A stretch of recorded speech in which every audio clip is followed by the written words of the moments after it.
É o único a perceber diretamente, para depois transmitir as suas cognições ao sensitivo, sob a forma de representações simbólicas. Evidentemente, isto se dá porque, sendo as percepções do agente diversas em qualidade das que os centros cerebrais do sensitivo assimilam, o primeiro é obrigado a transmiti-las sob a forma de objetivações alucinatórias, de fácil interpretação por parte do sensitivo ou dos interessados. Ora, como esse terceiro agente extrínseco não pode ser outro senão a personalidade integral subconsciente do sensitivo, segue-se que, dadas as circunstâncias invocadas, evidente e irrefutável se torna a contraprova de que a personalidade integral subconsciente é uma entidade espiritual independente de qualquer ingerência funcional, direta ou indireta, do órgão cerebral. Para apreciar todo o valor teórico das conclusões formuladas, convém lembrar em que consiste a objeção de que se valem os opositores para negar qualquer significado espiritualístico aos fenômenos do animismo. Dizem eles, afirmam os espiritistas que, se pode ver sem os olhos e ouvir sem ser pelos ouvidos, demonstrado se acha que as faculdades da visão e da audição, em sua forma substancial de exteriorização, independem dos órgãos específicos periféricos, de sorte que se deve deduzir que, quando esses órgãos forem destruídos pela morte do corpo, as faculdades da visão e da audição sobreviverão a essa destruição. Ora, é errônea semelhante maneira de argumentar e os espiritistas só teriam razão se conseguisse demonstrar que a visão e a audição sonambúlicas independem dos sentidos cerebrais que governam os órgãos periféricos. Mas, a verdade, ao contrário, é que, se o clarividente não vê e não ouve por meio dos órgãos periféricos, ele vê e ouve por meio do cérebro. Assim sendo, a questão da sobrevivência nada, de fato, aproveita da existência subconsciente de faculdades supranormais. Estes os argumentos dos opositores. Ora, como já ficou visto, se é verdade que o clarividente ainda percebe por meio dos centros cerebrais, não é menos verdade que o simbolismo das percepções demonstra que estas não podem ser consideradas percepções originais ou diretas, mas apenas percepções derivadas ou indiretas, ou com mais exatidão, percepções transmitidas aos centros cerebrais por um terceiro agente extrínseco, que não pode deixar de independer dos centros cerebrais, aos quais ele transmite, sob forma simbólica, as suas cognições. Em outros termos, não pode deixar de ser um agente espiritual. E, como esse terceiro agente extrínseco se identifica com a personalidade integral subconsciente do sensitivo, é de concluir-se que esta última se tem de considerar uma entidade espiritual em si, independente do órgão cerebral, independente do corpo somático, que é, para a mesma entidade, instrumento indispensável enquanto persistem suas relações com o ambiente terreno. Agora, em reforço das conclusões a que chegamos, importa relevar outra circunstância de fato que, embora de ordem diferente, se conjuga ao tema tratado e concorre, por sua vez, a corroborar as aludidas conclusões. Quero referir-me ao fato de que as mentalidades mais eminentes que ilustraram o campo das pesquisas metapsíquicas foram concordes em afirmar que a existência subconsciente de faculdades supranormais leva logicamente à dedução da sobrevivência do espírito humano. Não há quem não perceba o alto significado teórico que se contém nessa concordância de afirmações. Numa monografia que escrevi sobre o tema ora considerado, expus longa série de eloquentes opiniões nesse sentido. Aqui, por amor à brevidade, me limitarei a reproduzir a do mais irredutível adversário da hipótese espirítica, opinião que, precisamente por isso, assume importância muito especial. Tiro-a da obra de Frank Podimori, Modern Spiritualism, Vol. 2, pag. 359. Pondera ele, seja ou não verdade que as condições do além permitem a quem lá se encontre entrar por vezes em comunicação com os vivos, é evidente que essa questão se tornaria de secundária importância, desde que se chegasse a demonstrar, baseada em faculdades inerentes ao nosso espírito, que a vida da alma não se acha vinculada à do corpo. Ou, por outras palavras, não se pode deixar de conceder que, se é verdade que no sono mediúnico ou estático o espírito conhece o que ocorre à distância, descobre coisas ocultas, prevê o futuro e lê no passado como em livro aberto, então atendendo-se a que tais faculdades não foram certamente adquiridas no curso da evolução terrena, cujo ambiente é inadequado ao exercício delas e não lhes justifica a emergência então, digo, parece legítimo concluir-se que tais faculdades demonstram a existência de outro mundo mais elevado, em que elas terão de exercitar-se livremente, de harmonia com outro ciclo evolutivo, não mais condicionada pelo nosso ambiente terreno. Em suma, ter-se-ão de considerar tais faculdades não mais como resíduos, porém como rudimentos, isto é, no sentido de uma promessa para o futuro e não no de uma inútil herança do passado. E importa acrescentar que a teoria que aqui se apresenta em esboço não é absolutamente uma especulação filosófica fundada em suposições inverificáveis, mas uma hipótese científica baseada na interpretação de determinada classe de fatos. Tratando-se, porém, de fatos, julgamo-nos obrigados a considerar não apenas a validade das inferências que se possam deles tirar, mas, sobretudo, a autenticidade dos próprios fatos. Ora, é desse ponto de vista que parece vulnerável a posição de Miers. São estas as condições do debate. Fora vão contestar que, se pudesse provar a autenticidade dos fenômenos de precognição, de retrocognição, de clarividência e todos os outros que testificam o surto, em nosso espírito, de faculdades psicosensórias transcendentais, o fato de independer do corpo e o espírito se tornaria manifesto. Mas, as provas dessa espécie se nos afiguram, por ora, longe de mostrarem-se aptas a esse efeito, sendo talvez suficientes apenas a justificar a inferência. A respeito destas observações de Podimori, embora afirmativas sub conditione, assumem elas particular importância por ter sido quem assim se expressa o mais tenaz adversário da hipótese espirítica. Como se vê, colocado em presença de uma classe de manifestações cujo significado, contrário à teoria da evolução biológica da espécie, não lhe era possível negar, lança-lhe mão do último recurso a que se apegam os negadores sistemáticos, o de pôr em dúvida a existência mesma dos fatos, dúvida que não me demorarei em refutar, porque, odiernamente, se ainda se discute a autenticidade de algumas categorias de fenômenos físicos do mediunismo, já se não discute a existência de faculdades supranormais subconscientes, existência que todos reconhecem, o que, sobretudo, se deve à obra admirável de dois pesquisadores geniais, o professor Richet e o Dr. Osti.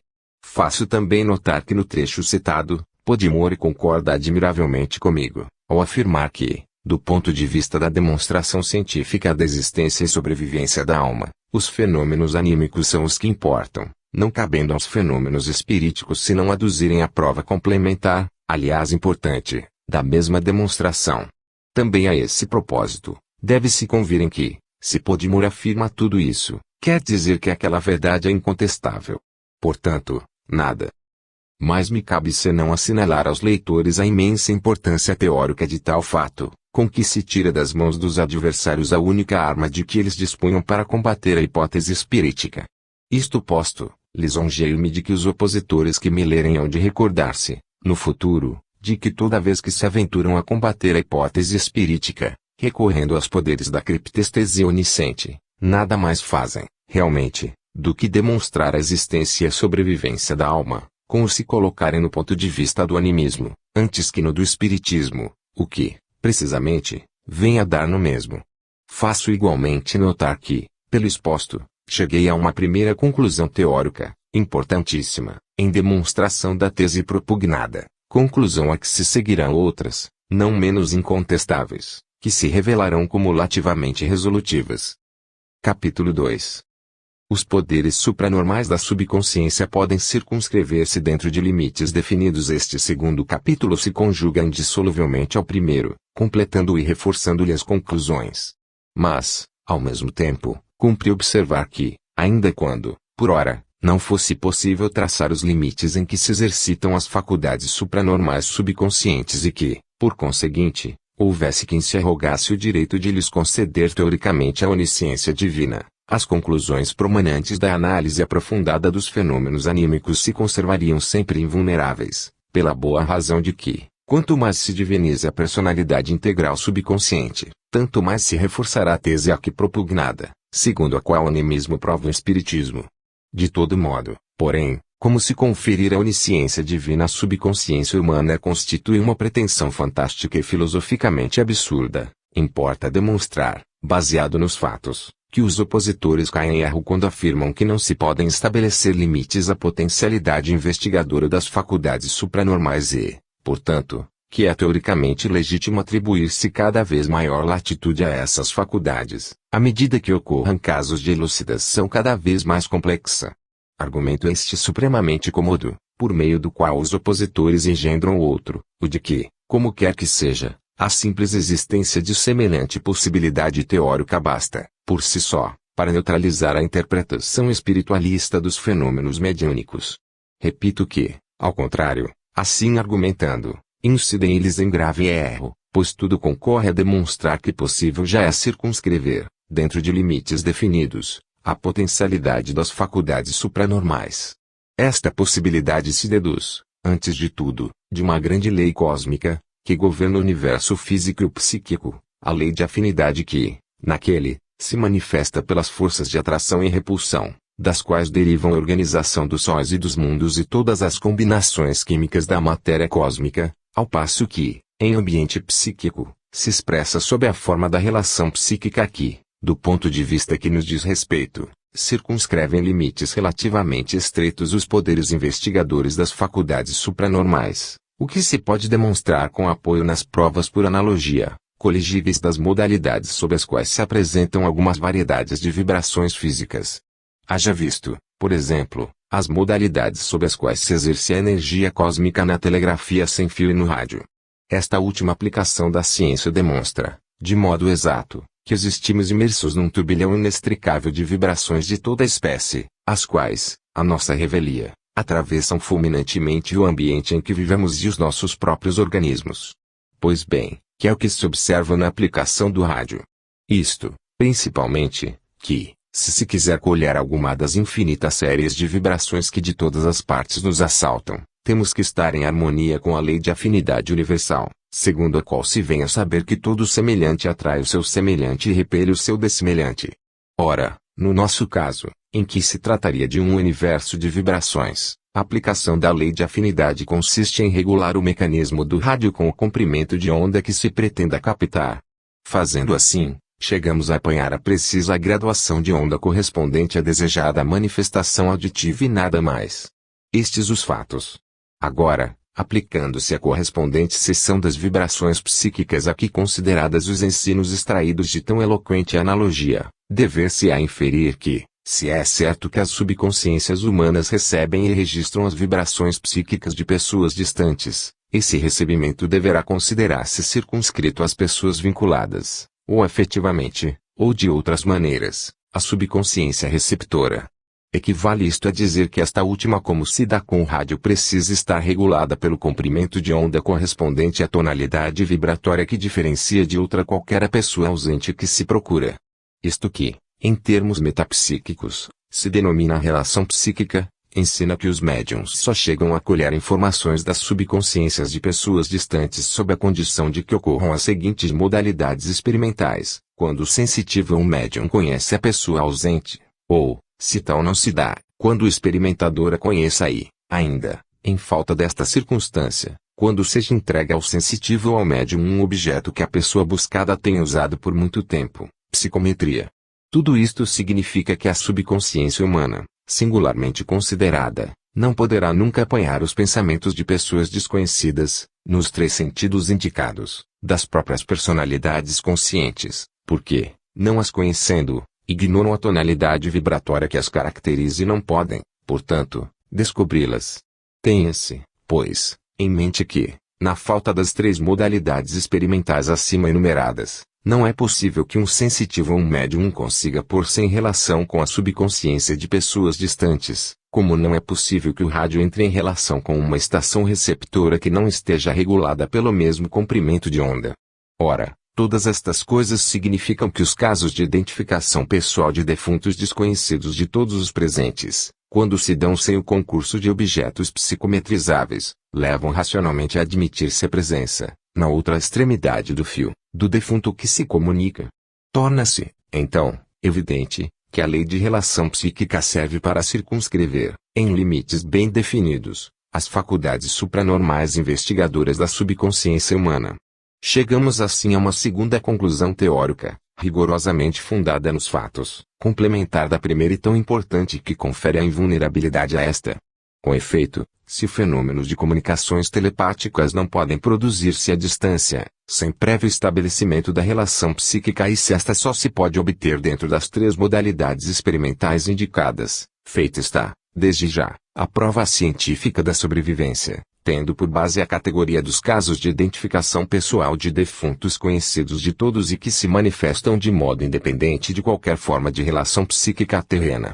A tal propósito ainda uma vez, de assinalar-se que as conclusões de que se trata permanecem invulneráveis, mesmo quando fosse exato que a telepatia confina a miúde com a telenesia onisciente, segundo a qual as faculdades perquiridoras dos médiuns teriam o poder de insinuar-se nas subconsciências de pessoas distantes, a fim de aí selecionar os informes de que necessitam para mistificar o próximo. Informes esses note-se bem que quase nunca dizem respeito à pessoa selecionada, mas a terceiras pessoas que ela conheceu em épocas frequentemente muito remotas, o que torna a sobremaneira fantástica e insustentável semelhante hipótese. Pois bem, malgrado essa absurda extensão conferida pelos opositores a uma faculdade que existe, é certo, mas em limites muitíssimo mais restritos e que se manifesta sob modalidades perceptivas diversas das que eles supõem, modalidades que tiram todo o valor à objeção em apreço, malgrado a isso, ela não infirmaria as conclusões a que chegamos, visto que o médium não poderia alcançar o seu objetivo, toda vez que se não verificassem as 3 modalidades experimentais exigidas para estabelecer-se a relação psíquica com uma pessoa ausente ou distante. Daí decorre que estaríamos habilitados desde já a proclamar a grande nova de que a demonstração científica da sobrevivência humana se acha conseguida pela ciência. E, naturalmente, se assim pelo que respeita à especial categoria dos casos de identificação pessoal de defuntos que todos desconhecem, dever-se-á deduzir que não mais venha pelo acumular sofismas para negar valor probante aos casos de defuntos que ministram informações pessoais que todos os presentes ignoram, mas sabidas de pessoas ausentes que um dos experimentadores conhece. Ao demais, a última modalidade de manifestação atribuída à telenesia não existe e é fácil demonstrá-lo, mediante a análise comparada dos casos dessa natureza. Entretanto, para tal efeito, ser-nos-ia preciso desenvolver convenientemente o tema relativo aos poderes da telenesia, evidenciando que ela, em realidade, se exterioriza sob modalidades bem diversas das imaginadas e que a tornam praticamente inaplicável ao nosso caso. Mas, para fazê-lo, não poderei deixar de citar e comentar uma série apropriada de casos desse gênero, o que seria fora de propósito num trabalho de síntese, qual o presente. Advirto, no entanto, que já fiz tal demonstração numa extensa monografia intitulada Telepatia, Telenesia e a Lei da Relação Psíquica, a qual remeto quem quer que deseje aprofundar o assunto. Aqui, deverei limitar-me a mencionar as conclusões a que cheguei nesse meu laborioso esforço de análise comparada, da qual resulta que a hipótese da telenesia só se patenteia suficientemente provada nos limites de um recebimento de informações estritamente pessoais com relação a um indivíduo ausente, que se acha em relação psíquica com o médium. E isso ocorre, note-se bem, unicamente quando se trate de informações ou dados que se conservem ainda vivazes no liminar da consciência do médium, pois que, de fato, não existem provas a favor do recebimento de informações referentes a terceiras pessoas que aquele indivíduo conheça. É também de notar-se que, querendo igualmente propugnar a existência desta última forma de telenesia, se teria de admitir que as faculdades perquirentes da subconsciência possuem a potencialidade prodigiosa de selecionar os mais insignificantes dados mnemônicos referentes a terceiras pessoas, colhendo-os infalivelmente no meio do emaranhado inextricável de análogos registros mnemônicos latentes nos recessos da subconsciência do indivíduo selecionado. Fica, pois, evidente que, antes de conferir às faculdades subconscientes uma virtude selecionadora tão portentosa, seriam necessárias boas provas de fato nesse sentido, provas essas que, entretanto, não existem, como não existem incidentes experimentais afins, que sugiram vagamente semelhante possibilidade. Em contraposição, conhecem-se, repito, boas provas a favor de uma telenesia unicamente receptora de dados estritamente pessoais, acerca do indivíduo ausente que entra em relação subconsciente com o médium, mas isso mesmo sob a condição de que os referidos dados ainda existam vivazes no limiar da sua consciência. Postas as coisas nestes termos, segue-se que as deduções teóricas que se formulem com fundamento em tal modalidade de telenesia terão alcance teórico muito diverso do que presumem os opositores, visto que, em semelhantes contingências, a telenesia não se exercitaria ativamente, selecionando, mas passivamente, recebendo impressões, o que restringe em limites muito apertados a potencialidade da mesma telenesia. Este último reparo assume grandíssima importância teórica, conforme adiante demonstraremos. Neste ponto, sinto-me no dever de informar que com a célebre médium Sra. Osborne Leonard se verificam às vezes aparentes exceções à regra implícita na assertiva de que, nos casos de telenesia, a análise comparada demonstra que os dados pessoais que o médium obtém nunca dizem respeito a terceiras pessoas conhecidas do indivíduo ausente que é selecionado, mas apenas informes estritamente pessoais, concernentes ao referido indivíduo. Ora, ao contrário, nos casos de identificação espirítica conseguidas com aquela médium, verifica-se que os defuntos que se comunicam ministram, por vezes, pormenores concernentes a terceiras pessoas conhecidas do mencionado indivíduo ausente, pormenores que não podem ser tomados à consciência do experimentador, pela razão de que este os não conhecia. É verdade que, na hipótese da presença espiritual do defunto que se comunica no lugar da experiência, não haveria a perplexidade teórica que apreciamos, uma vez que os pormenores de que se trata concernem sempre aos familiares e aos amigos do defunto, mas, do ponto de vista da discussão em curso, cumpre não se leva em conta essa lógica interpretação dos fatos. Cinjo-me, portanto, a reproduzir os instrutivos diálogos que travaram o reverendo Drayton Thomas e a personalidade mediúnica de seu pai e de sua irmã Eta, por ocasião de alguns incidentes do gênero. Observa este último que se segue, a propósito de uma bolsa recamada com que uma pessoa amiga pensara presentear a mãe, viva, do reverendo Thomas, pensamento que a entidade espiritual do pai defunto interceptará e confiará ao filho. Suponhamos que o pensamento em questão haja chegado à tua mãe. Ele foi interceptado pela sua aura, conforme nosso pai te explicou. Ora, se eu me achasse com tua mãe, teria podido colhê-lo na sua aura e talvez houvesse podido apanhar-vos um pensamento dessa natureza, mesmo que vos houvesse ocorrido no dia precedente, dado que há indivíduos cuja aura guarda os pensamentos durante certo tempo, ao passo que outros não os conservam. Daí vem que conseguimos colher informações, do gênero das de que se trata, de uma pessoa e não o conseguimos de outra. Pag. 101. Assim falou Eta e o pai do reverendo Thomas afirma a mesma coisa, referindo-se à aura daquele que faz de experimentador. Informa ele, quando me acho contigo, apanho, muito frequentemente, os pensamentos que pessoas afastadas te dirigem no momento.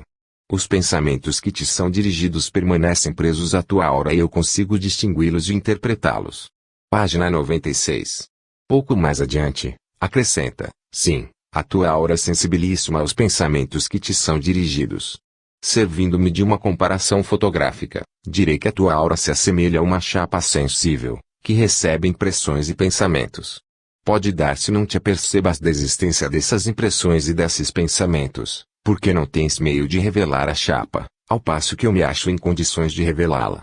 Pag. 98. Comenta assim o reverendo Drayton Thomas, normalmente, não temos consciência de sermos atingidos pelos pensamentos que nos dirigem pessoas distantes. Entretanto, a telepatia experimental ha mostrado que tais pensamentos podem efetivamente alcançar-nos. A comparação com a telegrafia sem fio e com o rádio parece muito sugestiva a esse propósito, porque demonstra que tais aparelhos, postos a funcionar, determinam uma ação formidável no meio etéreo, ação da qual nos conservamos inconscientes, enquanto não temos à nossa disposição o instrumento receptor, que intercepte e interprete para nós as vibrações etéreas que passam.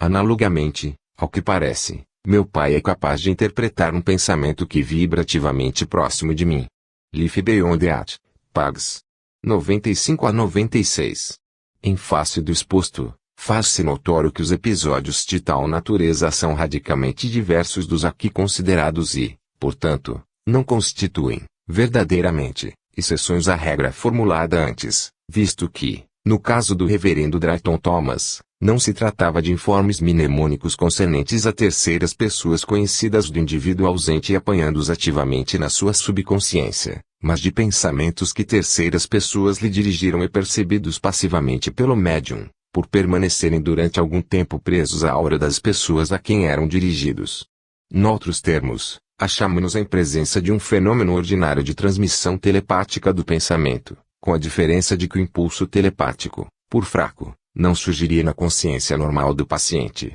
enquanto que por intermédio de um espírito comunicante o dito pensamento seria perceptível na aura do indivíduo que o recebera. Ora, se bem tudo isto se revele muito interessante e instrutivo sobre outros aspectos teóricos, nada tem de comum com a questão aqui considerada, em que se trata de invasões selecionadoras nas subconsciências de terceiros e não de percepções passivas na aura de outrem.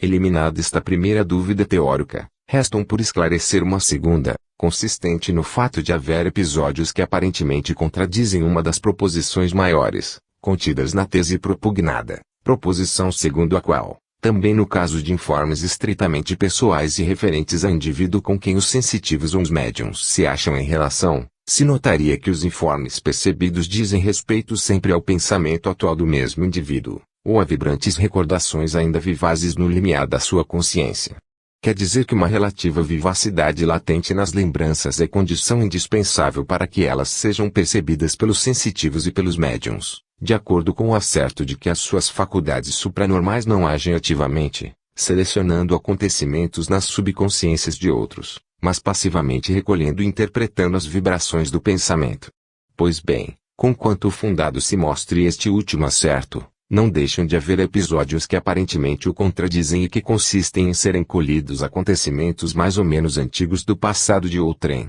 Eis aqui um exemplo desse gênero, que toma o vol. 11, pag. 124 dos Proceedings of T.S. Pr. Miss Godrich Freyer, a conhecida sensitiva a quem se deve magistral estudo sobre as suas próprias experiências de visão pelo cristal, refere numerosos casos de leitura do pensamento, entre os quais o seguinte: decidira-me a visitar, pela primeira vez, uma amiga que se casara, havia pouco. Não lhe conhecia o marido, mas, pelo que ouvira a seu respeito, esperava encontrar nele um perfeito gentil homem, de caráter nobre e elevada posição social. Quando me foi apresentado, notei que se esforçava por ser agradável e finamente hospitaleira para com os que iam à sua casa. Contudo, passado o primeiro momento que tive para observá-lo com certa atenção, fui turbada por uma alucinação de forma curiosa, que me pôs perplexa com relação a ele. Qualquer que fosse a situação em que se encontrasse à mesa, como no salão ou ao piano, desaparecia dos meus olhos o fundo que o circundava,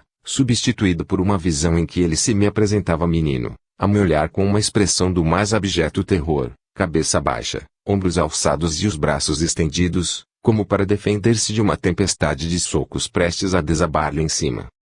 Fui levada, naturalmente, a proceder a investigações acerca do caso e cheguei a saber que a cena com que eu me defrontava lhe sucedera na meninice, numa escola cívica, em consequência de um ato vil de fraude, pela qual fora ele ignominiosamente expulso e tivera de sofrer uma severa sanção de pugilato, por parte dos seus camaradas. Como explicar semelhante forma de visualização verídica? Penso que era simbólica e que figurava uma espécie de advertência com relação à atmosfera moral que circunvolvia o homem que eu tinha diante de mim, uma mostra das suas qualidades de gentil homem. E essa minha impressão veio a justificar-se pelo fato de que as desconfianças que se geraram em mim por efeito daquela visão foram amplamente confirmadas pelos sucessos desastrosos que se seguiram. Tais visualizações me parecem análogas às que se produzem por meio da psicometria e não são visões telepáticas, mas impressões psíquicas. Afigura-se-me absurdo que a cena por mim visualizada, ocorrida 10 anos antes, estivesse, naquela ocasião, presente à mentalidade do protagonista. Este é o interessante episódio narrado por Miss Godrich Freyer, que com toda a razão exclui a possibilidade de que a sua visão se originasse do pensamento consciente do protagonista, por se haver este, no momento, lembrado do fato vergonhoso que lhe sucedera na meninice. Eliminada essa hipótese, eis-nos em face de um exemplo, acorde com tudo quanto temos feito observar, em que uma sensitiva percebe, nas subconsciências de outros, informes pessoais de data muito antiga. Para as conclusões teóricas a serem formuladas, ainda uma vez importa evidenciar, em primeiro lugar, que, no episódio em questão, o incidente ocorrido concernia a existência pessoal do protagonista e não a sucessos referentes a um terceiro que lhe desconhecesse. Em segundo lugar, e do ponto de vista em que nos colocamos, cumpre notar que o incidente visualizado, embora afastado no tempo, era de natureza a imprimir-se indelevelmente no ânimo daquele que sofrera, de modo a ficar vibrando permanentemente, por assim dizer, no limiar da consciência de quem fora nele protagonista e tornando-se dessa maneira perceptível, sob a forma objetivada de uma visão, pela sensitiva ao qual nos referimos. Penso haver, assim, dissipado a contradição que parecia existir entre os casos do gênero desse de que falamos e a assertiva de que as faculdades supranormais dos médiuns recolhem passivamente o pensamento de outrem, caso em que se faz evidente que apenas devem lhes perceber os pensamentos atuais, ou os pensamentos que ainda vibram vivazes no limiar da consciência do indivíduo com que os aludidos médiuns se acham em relação. Daí decorre que os casos da natureza dessa que acabamos de apreciar provam somente que se dão na vida dos indivíduos acontecimentos mais ou menos dramáticos que, pelas tempestades emocionais que suscitam no ânimo de quem neles foi protagonista, conservam uma gradação vibratória que os mantém permanentemente vivazes no limiar da consciência do mesmo protagonista. Enfim, de outro ponto de vista, importa notar a diferença radical que há entre a natureza importante da informação em apreço, reveladora de um caráter, e as informações, literalmente insignificantes em si mesmas, mas indispensáveis à identificação pessoal, que os defuntos que se comunicam fornecem, quando solicitados, e importa notar também que a natureza insignificante destas últimas ainda mais absurdo torna ao presumir-se que os médiuns chegam a descobri-las, selecioná-las, extraí-las das subconsciências de indivíduos que não cogitaram de fazer tal experiência. Eliminada também esta segunda dúvida teórica, volto ao assunto, começando por assinalar de novo a circunstância de fato que, mais do que qualquer outra, se deve ter presente, a de que a análise comparada dos casos de telenesia demonstra que os dados pessoais que os médiuns colhem jamais dizem respeito a terceiras pessoas conhecidas do indivíduo que lhes sofre, a distância, o influxo. Insisto nesta circunstância porque, para chegar-se a explicar, por meio da telenesia, certos casos importantes de identificação espirítica, fora preciso presumir-se constantemente o fenômeno da seleção, nas subconsciências de outrem, de indicações referentes a terceiras pessoas que o indivíduo ausente haja conhecido no passado. Este último ponto assume altíssimo valor teórico, não só porque encerra a hipótese em exame nos modestos limites que lhe competem, como porque leva a concluir-se que, se a telenesia existe, ela se exterioriza sob modalidades perceptivas diversas das imaginadas, modalidades que lhe tiram todo o valor de objeção neutralizante da interpretação espiritualista dos fatos. Assim é porque, excluída a possibilidade de ela se manifestar em sentido ativo, selecionando, a telenesia se apresenta redutível a um fenômeno de percepção passiva do pensamento atual, à distância, ou do pensamento que ainda vibra no limiar da consciência da pessoa que se acha em relação psíquica com o médium, caso em que ela se identifica com os fenômenos da clarevidência telepática, o que equivale a admitir-se que a sua capacidade elucidativa, nas manifestações mediúnicas dos defuntos, se conteria em limites tão modestos, que se tornaria inaplicável aos casos importantes de identificação espirítica. Fica entendido, portanto, que os poderes das faculdades supranormais subconscientes já se podem circunscrever dentro de limites definidos, com o que cai das mãos dos opositores o único engenho ofensivo que lhes restava, engenho exuberadamente posto em ação, toda vez que lhes surgem dúvidas teóricas intransponíveis com auxílio de hipóteses naturalísticas, tudo de perfeita boa-fé. Nessa conformidade, também mais uma vez acentuo que, com o que deixo expendido, chego a uma terceira importantíssima conclusão teórica, em favor da existência e sobrevivência do espírito humano, conclusão a que seguirão outras análogas, igualmente incontestáveis, e que se mostrarão ao mesmo tempo resolutivas. Capítulo 3. As comunicações mediúnicas entre vivos provam a realidade das comunicações mediúnicas com os defuntos. Não esqueçamos que a denominação de fenômenos mediúnicos propriamente ditos designa um conjunto de manifestações supranormais, de ordem física e psíquica, que se produzem por meio de um sensitivo a quem é dado o nome de médium, por se revelar qual é o instrumento a serviço de uma vontade que não é a sua.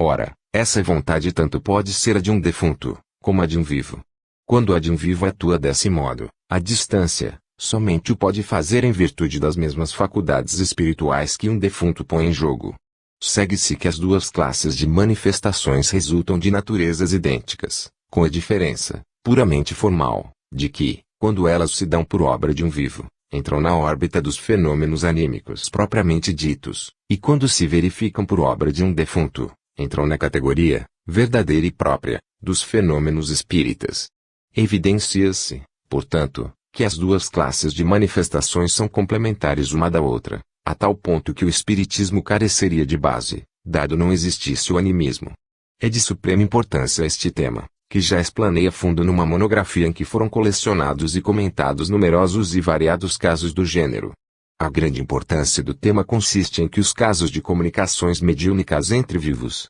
como se realizarem por processos idênticos àqueles pelos quais se operam as comunicações mediúnicas com defuntos, oferece a possibilidade de aprender-se melhor a gênese destas últimas, por projetarem luz nova sobre as causas dos erros, das interferências, das mistificações subconscientes que nelas ocorrem, mas, sobretudo, por contribuírem a provar, com rara eficácia, a realidade das comunicações mediúnicas com defuntos, uma vez se considere que nas comunicações mediúnicas entre vivos é possível verificar-se a realidade integral do fenômeno, interrogando-se as pessoas colocadas nas duas extremidades do fio. Daí a sugestiva inferência de que, quando no outro extremo do fio se encontra uma entidade mediúnica que afirme ser um espírito de defunto e o prove ministrando informações pessoais que todos os presentes ignoram, racionalmente se deveria concluir que na outra ponta do fio há de estar a entidade do defunto que se declara presente, do mesmo modo que nas comunicações entre vivos se verifica positivamente que na outra extremidade do fio se acha o vivo que se manifesta mediunicamente.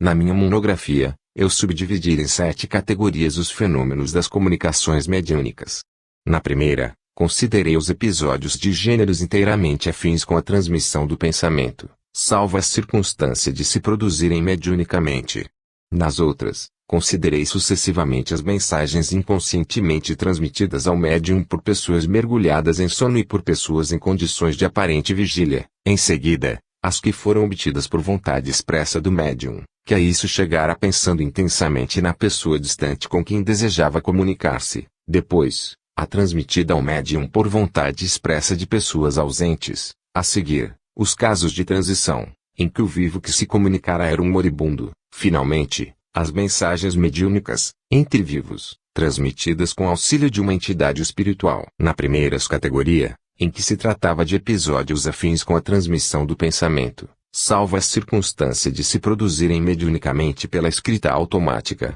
os episódios referidos me ofereceram ensejo de assinalar que as mistificações subconscientes, quais se davam nas comunicações dos defuntos, ocorriam de maneira idêntica nas comunicações entre vivos e, como nestas últimas possível se tornava indagar-lhes as causas, instrutivo ensinamento resultava daí, a dissipar as dúvidas inerentes às mistificações análogas nas comunicações dos defuntos. Na segunda categoria, em que foram consideradas as mensagens inconscientemente transmitidas ao médium por pessoas ausentes mergulhadas em sono, tive ocasião de acentuar o valor de uma das maiores aquisições teóricas postas em foco pela minha monografia, isto é, que a característica das comunicações mediúnicas entre vivos consistia no fato de que entre o agente e o percipiente se desenvolviam de ordinário longos diálogos, demonstrativos de que já não se tratava de um fenômeno de transmissão telepática do pensamento, mas de verdadeira conversação entre duas personalidades integrais subconscientes, com as consequências teóricas daí decorrentes.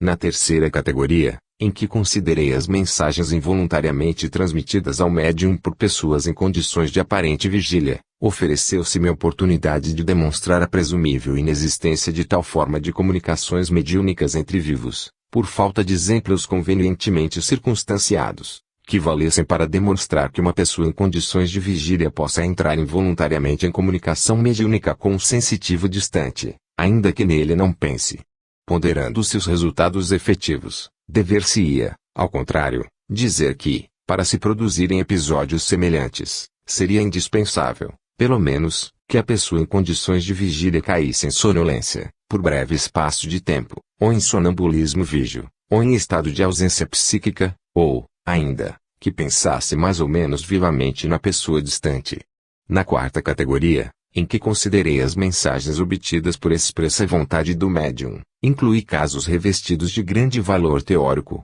do mesmo passo que a maneira de os interpretar se revestia de eficácia resolutiva, quanto ao modo de se interpretarem os casos de identificação espirítica, fundados em informações fornecidas pelos defuntos que se comunicam, eficácia que ressaltava da circunstância de fornecerem os casos de comunicações mediúnicas entre vivos a mais preciosa das reconfirmações do fato de que as comunicações mediúnicas dos defuntos, longe de consistirem num absurdo processo de seleção das informações pessoais colhidas nas subconsciências dos que conheceram em vida o pretenso defunto que se comunica, consistiam, ao contrário, positivamente, numa verdadeira e legítima conversação com o próprio defunto, visto que, se isso era o que se dava nas comunicações mediúnicas entre vivos, racionalmente se havia de dar no tocante às comunicações mediúnicas dos defuntos, conclusões estas que anulavam a única objeção de que dispunham os opositores, para não admitirem a interpretação espiritualista das manifestações em apreço.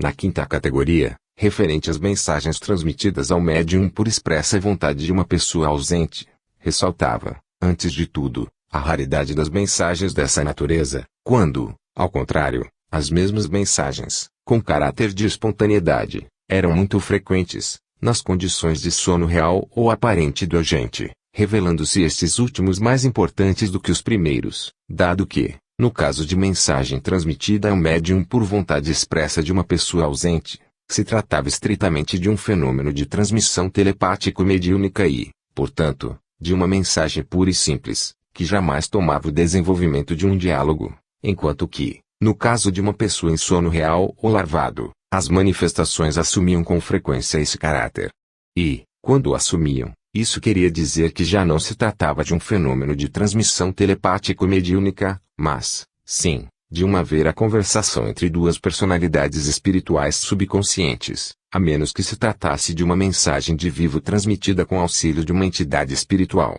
Como quer que seja, o significado dos casos pertencentes a esta quinta categoria não deixava, a seu turno, de confirmar a hipótese espirítica, pois que, se a vontade consciente do espírito de um vivo podia atuar, à distância, sobre a mão de um médium psicógrafo, de modo a ditar-lhe o seu pensamento, nada impedia se inferisse que a vontade consciente de um espírito desencarnado chegasse a agir analogamente, que, se, pelas comunicações mediúnicas entre vivos, nas quais era dado verificar-se a autenticidade dos fenômenos interrogando-se as pessoas colocadas nos dois extremos do fio, ficava positivamente demonstrado que a mensagem mediúnica provinha do vivo que, distante, se declarava presente. Então, quando na outra extremidade do fio se achava uma entidade mediúnica afirmando ser um espírito de defunto e provando-o por meio de informações pessoais ignoradas dos consulentes e do médium, legítimo teoricamente se tornava inferir-se que na outra ponta do fio devia achar-se, com efeito,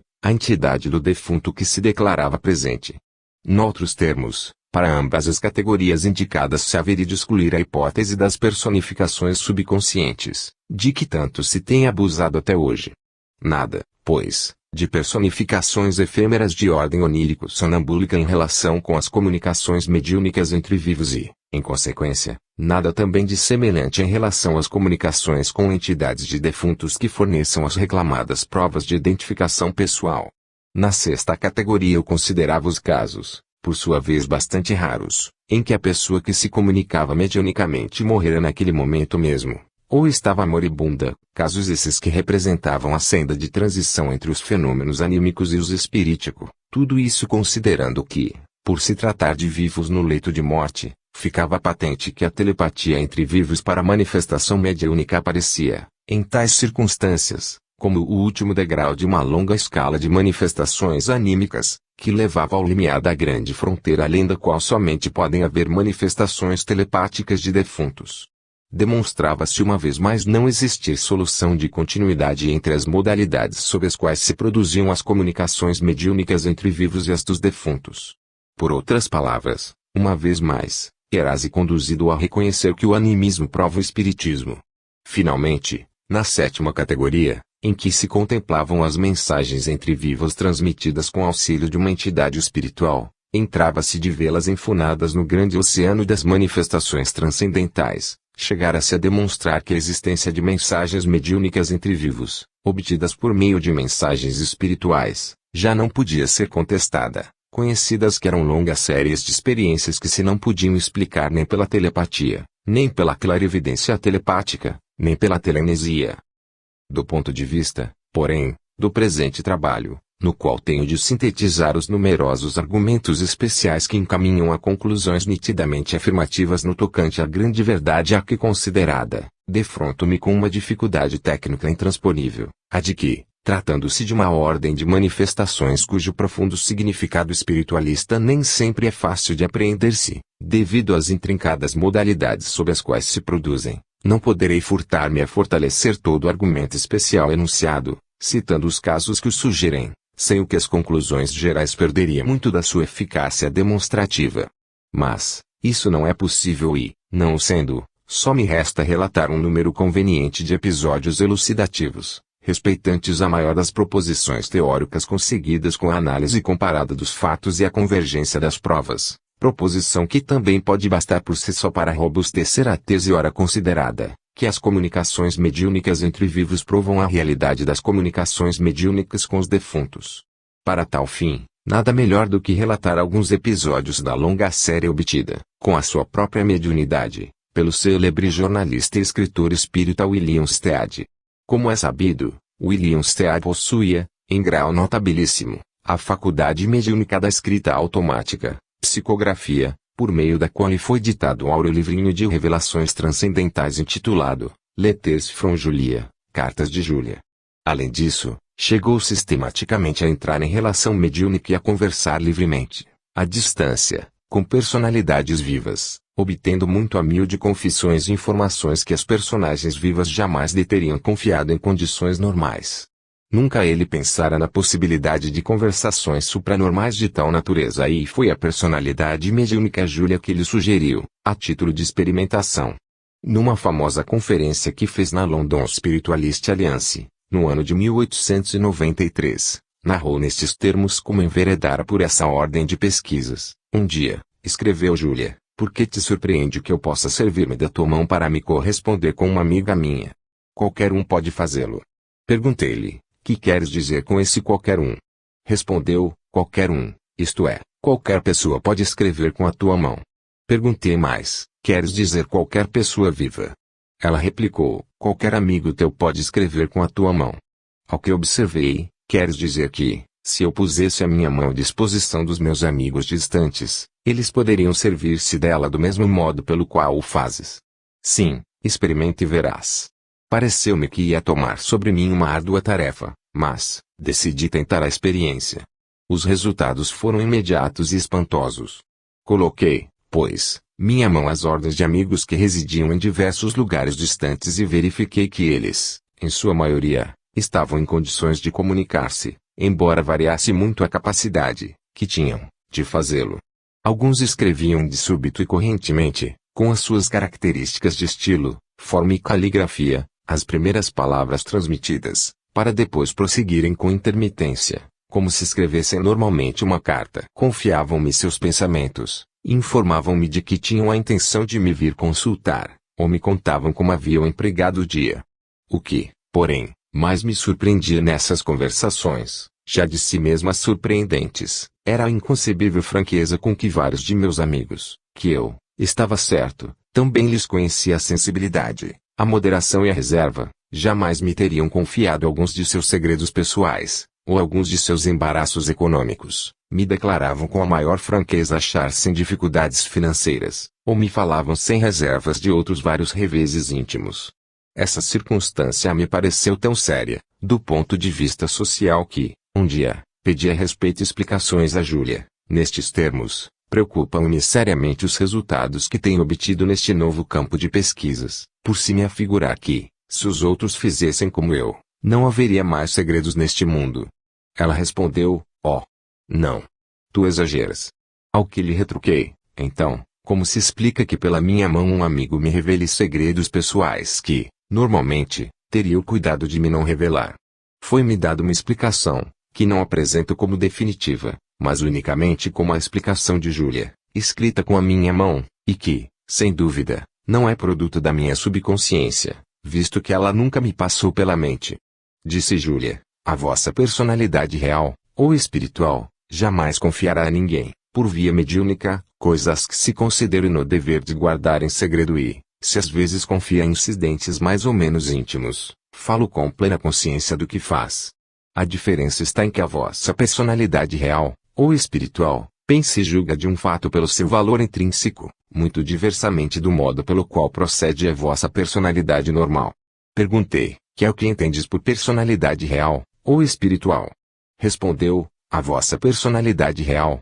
ou espiritual, isso a que chamais o vosso eu, vigia e governa tanto a vossa mentalidade consciente, quanto a subconsciente, usando de uma e de outra a sua vontade. A vossa mentalidade consciente se serve das faculdades sensórias para comunicar-se com os seus semelhantes, quando estes se acham ao alcance daquelas faculdades, que, Contudo, são muito rudimentares na sua potencialidade. O mesmo já não se dá com relação às faculdades sensórias da mentalidade subconsciente, que são um instrumento de comunicação muito mais sutil, apurado e eficiente, porque se conservam sempre a serviço da vossa personalidade espiritual que, quando deseja comunicar-se com alguma pessoa distante, se serve da mentalidade subconsciente que, entretanto, nunca se presta ao fim absurdo de revelar a outros aquilo que, verdadeiramente, deva conservar-se em segredo, da mesma maneira que não revelaria normalmente com a língua. Em suma, a vossa personalidade real, ou espiritual, é senhora absoluta dos seus instrumentos de comunicação. Perguntei ainda, de que modo se realizam tais comunicações? Resposta: como? Não o compreendes? Os espíritos de todo o universo se acham em contacto uns com os outros, de sorte que podes falar com a personalidade espiritual de qualquer pessoa no mundo, sem limites de distância, com a única condição de que a tenhas conhecido pessoalmente. Se podes falar a uma pessoa que encontres, porque já a conheces, também podes conversar com ela, em qualquer parte do mundo onde esteja, convidando-a a escrever com a tua mão. Talvez por se achar ainda imperfeitamente desenvolvida a minha mediunidade, o fato é que não consigo entrar em relação com todos os meus amigos e que noto grande diferença no valor intrínseco das suas comunicações. Assim, por exemplo, alguns há que me comunicam coisas de caráter pessoal com extraordinário cuidado, de maneira que, em 100 afirmações suas, não surge uma só inexata. Em compensação, outros há que aparentemente se manifestam com suas características pessoais e assinam com seus nomes as comunicações, mas que transmitem informações completamente falsas. Nada obstante, a maioria deles demonstra o maior cuidado em transmitir suas notícias, mesmo, porém, nessas circunstâncias, ressalta um fato curioso e aqui, se peço figuremos um caso a um amigo de Glasgow notícias da sua inflamação facial, ele me responde com escrupulosa exatidão, ou que vai piorando, ou que seus furúnculos se abriram e que tem o rosto coberto com um cataplasma, subscrevendo as mensagens com sua firma. Entretanto, quando me encontro com um amigo em carne e osso e lhe apresento o seu escrito, ele absolutamente não se recorda de haver conversado comigo. Pedi a Júlia que me elucidasse a esse respeito, formulando nestes termos a minha pergunta, como se explica aqui, quando perguntei ao meu amigo como estava da sua inflamação facial, ele me informou do seu estado e não se recorda de se haver comunicado comigo. Desde que a nossa personalidade espiritual nunca transmite informações sem ter plena consciência do que faz, como se explica que os amigos me forneçam informações e depois ignorem que mas deram? Ela respondeu: quando te diriges mediunicamente a um amigo teu, a sua personalidade espiritual responde por meio das faculdades mentais subconscientes, não mais por meio das faculdades conscientes ou cerebrais, e, naturalmente, não cuida de dar a saber à sua mentalidade consciente ou cerebral que ela transmitiu uma informação a quem lhe a pedira, servindo-se das faculdades mentais subconscientes, uma vez que não é necessário que o faça. Se, porém, julgasse conveniente fazê-lo, então o teu amigo se recordaria. Lid, 1893. Pags. 134 a 143. Estes os trechos essenciais da interessantíssima conferência de Onlyonstad, a cujo propósito faço notar, antes de tudo, que a personalidade mediúnica Júlia, quando informa Stead que é possível a um médium entrar em relação com um vivo distante, mas unicamente sob a condição de que aquele conheça pessoalmente o outro, nada mais faz do que reforçar a tese que desenvolvi no capítulo precedente, segundo a qual não podem efetuar-se comunicações entre vivos, em falta da relação psíquica, que só se pode estabelecer com pessoas conhecidas do médium ou dos presentes, ou por meio de um objeto psicometrizável. Faço, além disso, ressaltar esta outra afirmação de Júlia: quando te diriges a um amigo distante, a sua personalidade espiritual responde exercendo suas faculdades mentais subconscientes, não as faculdades conscientes ou cerebrais. Ora, nessa afirmação se contém o núcleo substancial da tese que me disponho a desenvolver e segundo a qual as comunicações mediúnicas entre vivos são verdadeiras e reais conversações entre duas personalidades integrais subconscientes, que estabeleceram relação psíquica entre si. É esta uma conclusão teoricamente importantíssima, porque elimina a absurda hipótese na qual se imagina que as faculdades supranormais dos médiuns têm o poder de insinuar-se nas subconsciências de outros para aí selecionar os dados de que necessitem com o nobre escopo de mistificar o próximo. Nada mais acrescento, pois que terei de voltar repetidamente a este assunto na exposição dos casos. Começo pelo episódio com o qual se iniciaram as novas experiências em foco. O paciente distante, que Stead escolheu, era uma distinta escritora que colaborava na Revue Wolf Reviews e que se tornou, em pouco, uma das melhores colaboradoras espirituais daquele publicista. Ela lhe respondia imediatamente aos convites mentais, de onde quer que estivesse, assim de dia como de noite, travando conversações interessantíssimas, pois que exuberantes de provas de identificação pessoal. Toma o incidente registrado por Mieres, no vol. 9, pag. 53, dos Proceedings of TSPR. O relato foi escrito por Stead e diz, embora eu me conservasse mais ou menos incrédulo, comecei a experimentar pensando numa senhora de Londres, que escolhi por existirem entre mim e ela vínculos de recíproca simpatia. A experiência resultou maravilhosa. Quer dizer, verifiquei que a minha amiga nenhuma dificuldade encontrava para servir-se da minha mão, a fim de me transmitir notícias suas, exprimindo-se com o humor de que no momento se achava possuída. Certa vez, estando ela quem chamarei Miss Summers a ditar uma mensagem, eu a interrompi bruscamente com esta pergunta: é você mesma quem escreve com a minha mão, ou sou eu que converso com a minha subconsciência? A minha mão escreveu, provar-lhe-ei que sou realmente eu quem escreve. Neste momento estou sentada diante da minha secretária e tenho nas mãos um objeto que amanhã lhe levarei ao escritório. Será um como presente que terá de aceitar de mim. E a figura de uma velha carda. Respondi, como? Uma velha carda? Sim, uma velha carda, com efeito. Representa uma grata recordação da minha vida e é por isso que a tenho em muita estima. Levar-lhe-ei amanhã e lhe explicarei melhor tudo isso de viva voz. Conto que aceitará. No dia seguinte, a minha amiga veio ao meu escritório e logo lhe perguntei se me trouxera algum presente. Respondeu que não, que realmente pensara em trazê-lo, mas que acabara deixando em casa. Perguntei então o que era e ela disse que se tratava de um presente tão absurdo que não queria dizer-lhe o nome. Como eu insistisse, explicou que se tratava de um pedaço de sabão. Fiquei profundamente desiludido com o suposto insucesso e lhe disse. Ela, porém, surpreendida, replicou, é deveras singular. Tudo se passa como você o escreveu nesta folha de papel.